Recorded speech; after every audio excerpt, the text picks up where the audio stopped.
So we're going to try something new again this episode. Previously, I've heard some of you mention you rather listen to the original English soundtrack. So this time, let's try dual soundtrack, both English and Cantonese, with Cantonese subtitles. Hopefully that'll make everyone happy. The following is a talk by the Japanese Defense Minister, Shinjiro Koizumi, at the Munich Security Conference. So if you're interested in learning more about Japan's position and its future military strategy, then don't miss this episode. All right, here we go.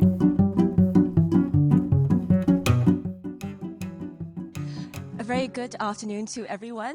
Welcome to this session. My name is Lynn Kwok, and I will be facilitating today's conversation. It's a great honor to be here. The title of today's session is Japan in the World, and we will be touching in the session on the interconnectedness between the Indo-Pacific and the Euro-Atlantic and the shared security challenges as well as opportunities. Now, Japan in recent years has been at the forefront of arguing that security in the Euro-Atlantic and Asia cannot be viewed independently of each other. And former Prime Minister Fumio Kishida he famously warned that developments in Europe carried implications for the Indo-Pacific, underscoring the growing strategic links between the two theaters. Japan is now navigating one of the most consequential security transitions of the post-war era. By next month, I understand defense spending is set to reach 2% of GDP, or at least later this year, it's set to reach 2% of GDP, 2 years ahead of schedule. And this is going to be the most significant expansion of Japan's military budget in decades. The government is also reviewing its core national security documents, comprising the National Security Strategy, the National Defense Strategy, as well as the Defense Build-Up Program, signaling that the transformation in Japan is not just fiscal, but also strategic. And of course, overseeing this entire transition is Minister Shinjiro Koizumi. Thank you. He took office in October last year, and he's been managing both the increase in defense spending as well as the reassessment of Japan's strategic framework. Minister, you arrived in Munich under very happy circumstances. There was a decisive national election victory last week. Your ruling coalition gained a supermajority that provides, I believe, the political space to implement some of these reforms. Congratulations, Minister, and thank you very much for joining us. The floor is yours.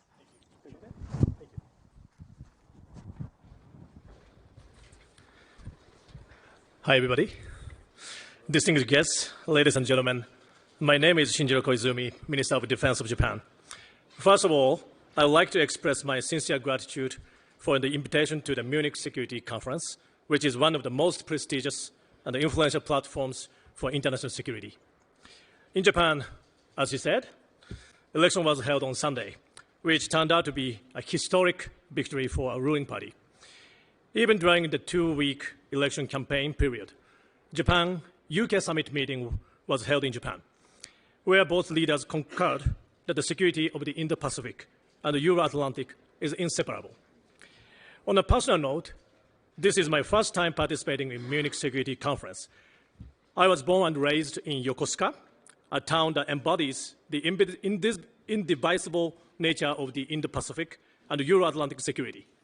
Indeed, it was in Yokosuka last year where President Trump and Prime Minister Takaichi stood together aboard a U.S. aircraft carrier to address the world. In addition, ships of like-minded countries in Europe have frequently visited Yokosuka, including Germany, France, Netherlands, Spain, and Norway. Recently, from August to September last year, the UK carrier strike group led by HMS Prince of Wales also made a port call. As a native of Yokosuka, my presence here at the Munich Security Council Conference to deliver a speech as Minister of Defense is a testament to the fact that the security of both regions is inseparable. I would like to once again express my gratitude to everyone involved in the MSC for the precious opportunity. Today, I would like to focus on 3 points. First, Japan's initiatives in security policy. Second, our security concerns and Japan's fundamental stance. And third, further strengthening of cooperation with ally and like-minded countries. First, Japan's efforts in security policy. The rule of law, freedom of navigation, respect for sovereignty. Over the 80 years since the Second World War, the very foundations that have underpinned the international order are being tested by real-world actions. This is the situation we are now facing. Russia's aggression against Ukraine in 2022 demonstrated that the crisis in one region is directly linked to global security. In other words, as I mentioned earlier, the crucial point here is that the security of the Indo-Pacific and the Euro-Atlantic is indivisible. Attempts to unilaterally change the status quo by force must never be tolerated. That is why Japan does not view Ukraine as a distant European problem. Countries surrounding Japan continue opaque military buildup, and the regional military balance has been greatly and rapidly evolving. In the East and the South China Seas, attempts to change the status quo by force persist. In the Western and the Southern Pacific, provocative military activities are intensifying. Based on this recognition, the Takaichi administration is squarely addressing measures to ensure the security of our country. First and foremost, Japan itself will become stronger. We are committed to sustaining our efforts to fundamentally reinforce our defense capabilities and increase our defense spending. With last year's supplementary budget, we achieved a level of defense spending at 2% of GDP ahead of the original schedule.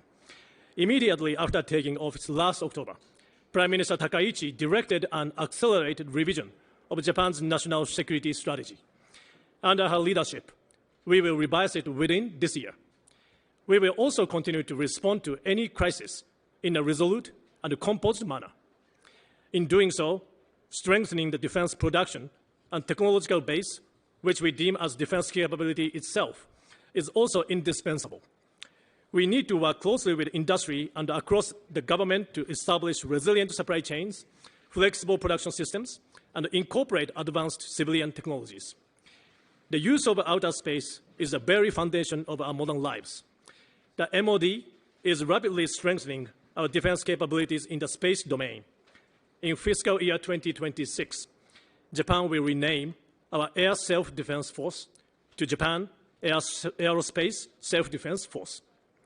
Second, our security concerns and Japan's fundamental stance. Today, the Indo-Pacific region faces a crisis. One of them is the weaponization of everything.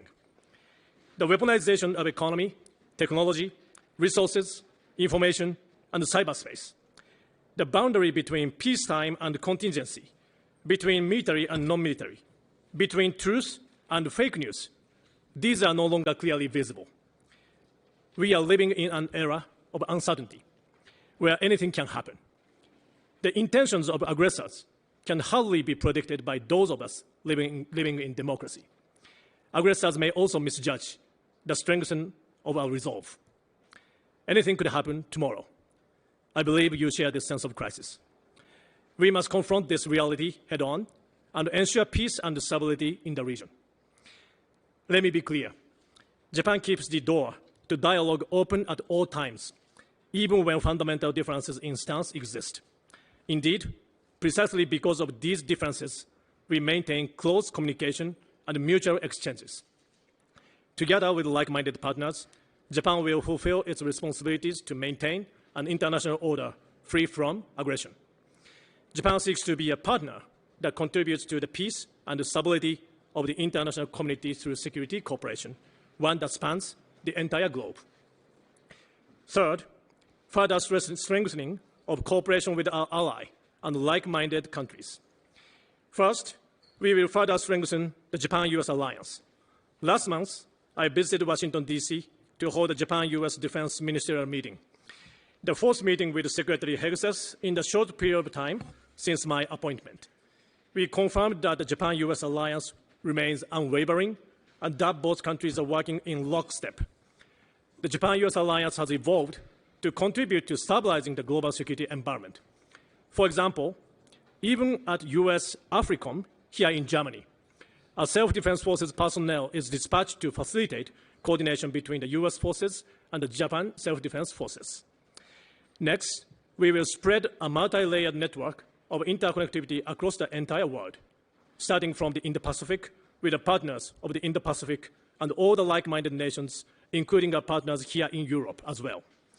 We will enhance connectivity and generate synergies not only in training and operations, but also across equipment and industrial bases.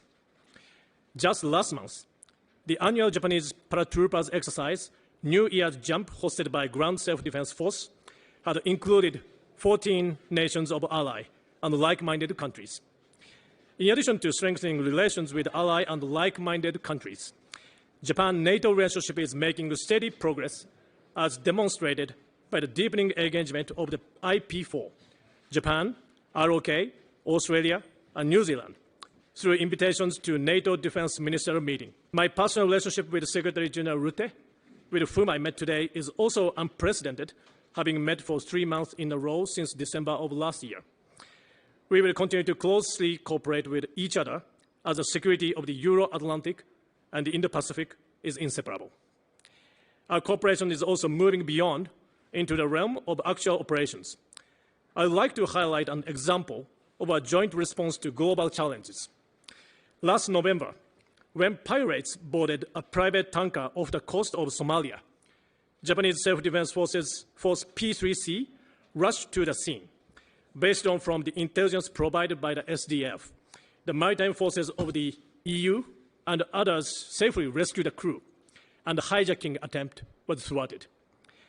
In terms of defense equipment cooperation, the next generation fighter is being developed through a partnership between Japan, UK, and Italy.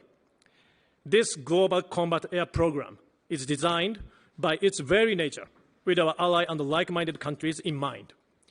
As the name global suggests, it reflects our commitment to future interoperability with partners across the globe, including here in Europe. Against this backdrop, the Japanese government is currently working on the review of so-called 5 categories rule in the transfer of defense equipment with a view to expanding its scope. In 2007, Japan's then Prime Minister Abe delivered a speech titled Confluence of the Two Seas in the Indian Parliament. In the speech, he declared that the Pacific and the Indian Ocean are now bringing about a dynamic coupling as seas of freedom and prosperity.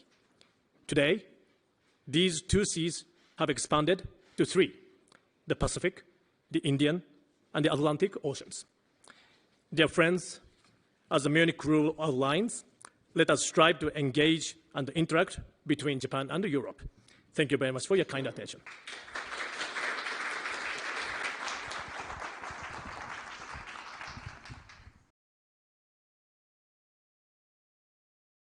Thank you so much, Minister Koizumi. We don't have very much time, so let's jump straight into it. I don't believe I heard you mention China directly, yet China is central to the strategic landscape. Tensions between Japan and China have been fraught, to say the least, in recent times. How might Japan seek to manage this relationship moving forward? Thank you very much. As far as I feel from the audiences, your question is very welcomed by the audiences. Actually, last year, I met my Chinese counterpart, Minister Don Jun, in Malaysia, when we had a meeting with ASEAN countries. It's called ADMM+. Even though we have differences and we have disagreements, Japan's stance is very clear. We are always open to the dialogue. So we are not going to shut down any channels, regardless of differences. So I would like to send this message to the Chinese side that we are always welcome to the dialogue. Fantastic. That's reassuring. Of course, apart from dialogue, central to ensuring peace and stability in the region, and Japan understands this more than anyone else, is deterrence and working together with allies and partners. Let's turn now very quickly to the US-Japan alliance. Here in Europe, I think it's fair to say that there is some concern over US security commitment. The United States has questioned its commitment to Europe, not least in the last Munich Security Conference. It's also, in the interim, threatened to take Greenland. Is Japan worried about the credibility of the US-Japan alliance? I know you talked about meeting your counterpart in the United States, but there is a lot at stake for Japan. And is it in its upcoming national defense security review, is it reviewing its position to factor in allies? And also, in particular, is it reviewing its position on nuclear policy? Thank you very much. Going back to your first point on the relationship between U.S. and its allies, including Japan and also European countries. I just had a meeting with Secretary General Rutte today, and I know yesterday there was a very important meeting between NATO defense ministers, including U.S. participant. I was very happy to hear that the atmosphere and the discussion was very positive between the American side and the European side, because from Japanese point of view, if there is a tension between the US and Europe and NATO, who is happy with this? We should think about this. So, as I keep saying that Japan-US alliance is unwavering. It's very strong. Our Prime Minister Takaichi going to visit Washington, D.C. next month. So, yeah, I think it's always important to keep closely communicate with not just between Japan and the U.S., but also with NATO. That's why we attended NATO ministerial meeting under the IP4. And also, this is my presence here at Munich Security Conference is also a message to the European friends that Indo-Pacific and Euro-Atlantic is inseparable. For example, can I add one thing? For example, North Korean soldiers have been sent. More than 10,000 soldiers have been sent to Russia. Russia have sent North Korean soldiers to Ukraine. Then they are learning new way of fighting with drones, AI, and cyberspace, and with all domains, with conventional weapons. Then getting back to North Korea, then we need to think about what they are using for and who they are using against. So that's why I said Ukraine is not a distant problem. So you've been exceedingly clear, crystal clear about how important both regions are to each other. And yes. Yet, in the recent U.S. national defense strategy, the United States says that it would be clear with its European allies that their efforts and resources are best focused on Europe. That's the U.S. view. What does Japan think of the division of labor between theaters? And does Europe play an important role in Asia? Yes, it's always important to strengthen by ourselves. That's why I send a message that Japan is going to strengthen our defense policy itself. So it's very natural for everybody, based on the new security environment around the world, which is very severe and serious. Yeah, we need more spending. We need more investment, including defense industries. And so, co-production issue is one of the issues between Japan and the U.S. We could do something with Europe too. That's why I mentioned our project for the new fighter jet, GCAP, with Japan, Italy, and the UK.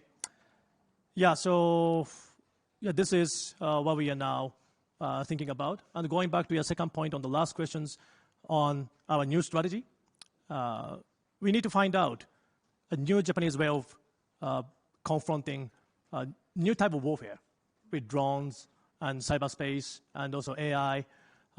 It's not just a copy of what we are seeing from the Ukraine and Russian battlefield, because we are a maritime country.